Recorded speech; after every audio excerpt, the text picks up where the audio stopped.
आज हम रक्षाबंधन पर बात कर रहे हैं। वो त्योहार जो भाई बहन के रिश्ते की डोर से जुड़ा है।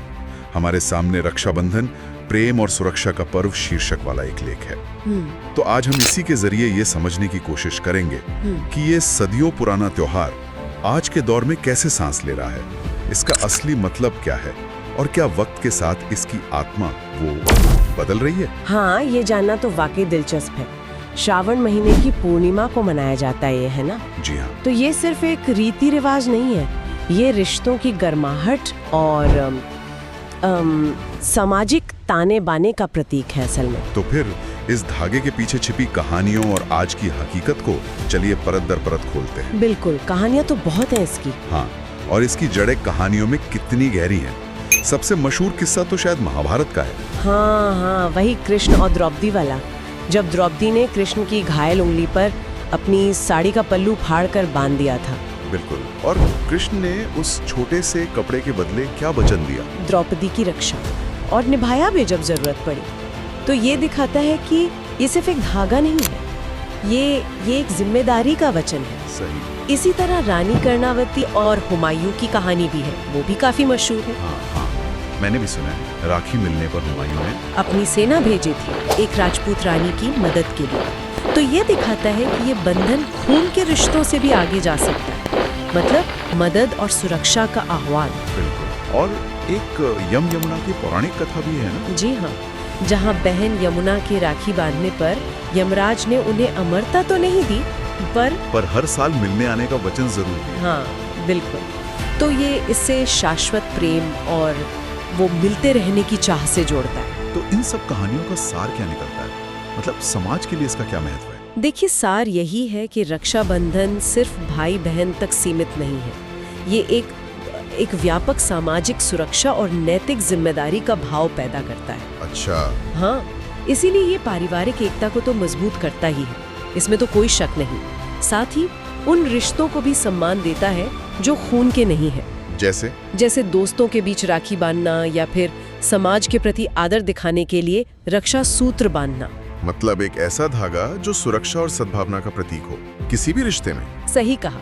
और इसमें वो महिलाओं के सम्मान और सुरक्षा वाला पहलू भी है। बिल्कुल, पारंपरिक रूप से भाई रक्षा का वचन देते हैं, तो ये कहीं ना कहीं समाज में महिलाओं की सुरक्षित जगह को महत्व देता है। और ये हमारी सांस्कृतिक धरोहर को अगली पीढ़ी तक पहुंचाने का भी एक तरीका है, एक जीवंत तरीका। हाँ, और ये धरोहर स्थिर नहीं है, ये लगातार विकसित हो रही है। समय के साथ इस पर्व ने कई दिलचस्प मोड़ लिए हैं। हाँ, ये तो मैंने भी देखा। जैसे अब सिर्फ भाई ही बहनों को तोहफे नहीं देते, बहनें भी। हाँ, बहनें भी भाइयों के लिए उपहार लेती हैं, बिल्कुल लेती हैं। और रिश्ते सिर्फ परिवार तक ही नहीं रहे, कई लोग अब सैनिकों को राखी भेजते हैं। हाँ, सैनिकों को, डॉक्टरों को, नर्सों को उनके प्रति आभार जताने के लिए ये एक बहुत अच्छा बदलाव है। और टेक्नोलॉजी, उसका असर तो है ही।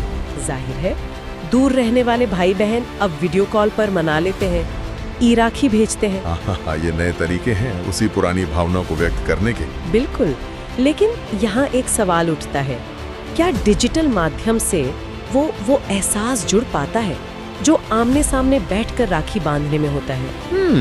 ये सोचने वाली बात तो है। और एक और पहलू है इसका, बढ़ता हुआ बाजार। ओ हाँ, वो तो है ही।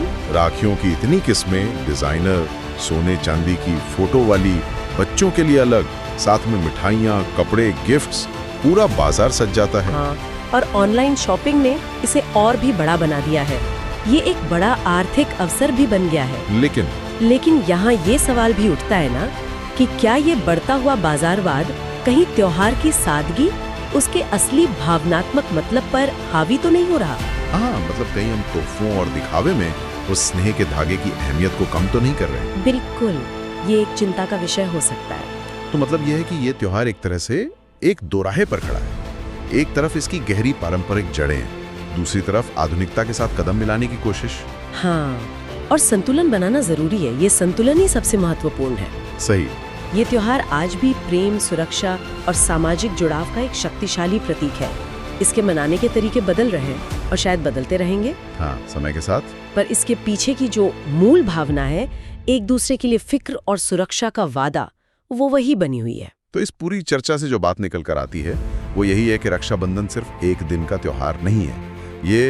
ये बदलते समय के साथ विकसित होता एक जीता जागता रिश्ता है। हाँ, जो भाई बहन के प्यार के साथ साथ व्यापक मानवीय संबंधों और सामाजिक जिम्मेदारियों का भी उत्सव है। बिल्कुल।